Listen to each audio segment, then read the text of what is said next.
हम लोग जो है आज संसद भवन के बारे में जो है पढ़ने वाले हैं। भारतीय लोकतंत्र का सबसे बड़ा संसद भवन जो है हमारे देश का है। ठीक है। और यहाँ पर जो है 28 मई 2023 को जो है नए संसद भवन का जो है उद्घाटन किया गया, बी डी सावरकर के जन्म दिवस पर। ठीक है। तो पुराने वाले संसद भवन और अभी के जो नए बने हैं उसका संसद भवन, दोनों में क्या डिफरेंस है और पहले वाले में क्या थे और अभी में क्या है, उसके बारे में जो है हम लोग देखेंगे।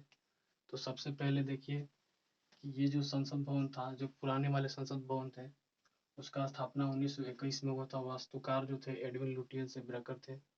और उस समय जो है ये दोनों अंग्रेज थे। उस समय भारत जो था ब्रिटिश का गुलाम था। और इसका चर्चा जो है भारतीय संविधान के अनुच्छेद 79 में जो है संसद भवन की चर्चा है।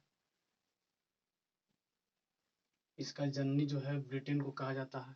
मतलब संसद संसद का जननी जो है ब्रिटेन को कहा जाता है। और संसद जो शब्द है, पार्लियामेंट जो शब्द है, वो आया था फ्रांस से। ठीक है। और संसद के 3 अंग होते हैं: राष्ट्रपति, लोकसभा और राज्यसभा। ठीक है। संसद का 3 अंग: राष्ट्रपति, लोकसभा और राज्यसभा। लोकसभा जो है और राज्यसभा होता है। 2 सदन है संसद भवन में। 2 सदन है, एक लोकसभा है और एक राज्यसभा। लोकसभा की चर्चा जो है अनुच्छेद 81 में है। तो ये जो है अस्थाई सदन है। इसकी चर्चा जो है 80 में है। ये जो है अस्थाई सदन है। मतलब कि ये जो है कभी भंग नहीं होता है। राज्यसभा कभी भंग नहीं होता है, लेकिन लोकसभा जो है भंग हो सकता है। ठीक है। और इसके जो मेंबर होते हैं उनके कार्यकाल जो होते हैं वो 5 वर्ष के लिए होते हैं। और राज्यसभा के मेंबर जो होते हैं उसका कार्यकाल जो है 6 वर्ष का होता है। प्रत्येक 2 वर्ष पर जो है 1/3 भाग जो होता है राज्यसभा के संसद को हटाया जाता है। ठीक है। उसके उसके लिए चर्चा जो है आगे अनुच्छेद के बारे में जो है हम लोग करेंगे, तो पढ़ेंगे उसमें कि किस तरह से जो उन्हें हटाया जाता है और नए नए जो मेंबर हैं वो किस तरह से आते हैं। ये इसे उच्च सदन इसलिए कहा जाता है क्योंकि ये कभी भंग नहीं हो सकता। ये मुख्य रूप से अस्थाई सदन है। और इसे निम्न सदन इसलिए कहा जाता है क्योंकि ये भंग हो सकता है। इसकी सीटें जो है 352 हो सकती है। अधिकतम से अधिकतम 352 थी पहले। और इसकी सीटें जो है अधिकतम जो थी वो 250 थी। आप सभी को पता होगा कि जनसंख्या के 10 लाख की जनसंख्या पर एक सांसद चुने जाते हैं। ठीक है।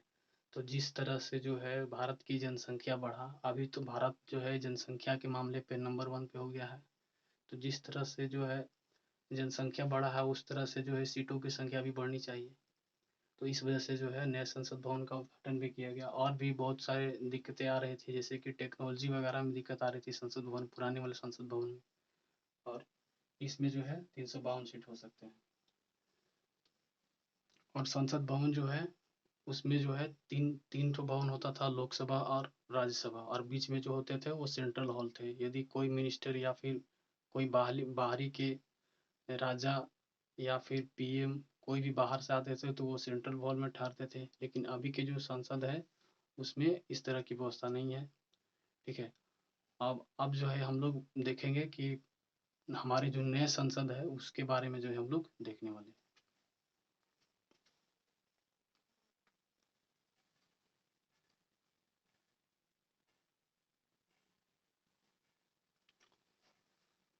और जो नया जो संसद भवन है वो जो है सेंट्रल विस्टा प्रोजेक्ट के द्वारा जो है बनाया गया है। ये टाटा कंपनी के द्वारा बनाया गया है। इसका काम का शुरुआत जो है 2019 में ही हो गया था। 2019 के अंत में जो है इसके काम की शुरुआत जो है हो गई थी। ठीक है। माने इस मतलब कि इस पे काम करना शुरू हो गया था। और लॉकडाउन के समय जो है इसकी पहली ईंट जोड़ी गई थी नरेंद्र मोदी जी के द्वारा।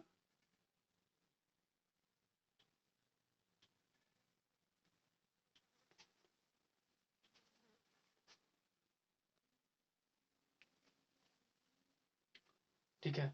और अब जो है इसमें देखते हैं कि इसका वास्तुकार जो है विमल पटेल है। ठीक है। 2022 तक जो है ये कंप्लीट हो गया था बनकर। और इसको जो है उद्घाटन जो है 28 मई 2023 को जो हुआ, हमारे पीएम मोदी जी के द्वारा जो है इसका उद्घाटन हुआ। और इसमें इस तरह का बनाया गया, इस तरह की टेक्नोलॉजी इस्तेमाल किए गए हैं कि पहले वाले जो लोकसभा या फिर राज्यसभा में जितनी भी बिजली या खर्चे होती थी संसद में, उससे 30% कम बिजली खपत अब होगी। और 150 वर्ष तक ये जो क्या है, टिकाऊ है। ठीक है, 150 वर्ष तक जो है इसकी बिल्डिंग जो है टिकाऊ है। और लोकसभा में सीटें जो है 888 कर दी गई है, राज्यसभा की सीटें 384 कर दी गई। और भविष्य में जो है ये 1272 हो सकता है, और इसकी सीटें भी बढ़ा दी जा सकती है भविष्य में। ठीक है, इसमें संविधान सभागार बनाया गया है। गांधी जी की प्रतिमा जो है इसमें राम वी सुतार के द्वारा जो है बनाया गया है और इसमें लगाया गया है। देश दुनिया में सबसे बड़ा जो लोकतंत्र जो है, लोकतंत्र हमारे देश का है। और यहाँ पर जो है सबसे बड़ा संसद भवन कहे तो हमारे देश का ही है। ठीक है, अब मिलते हैं नेक्स्ट वीडियो में।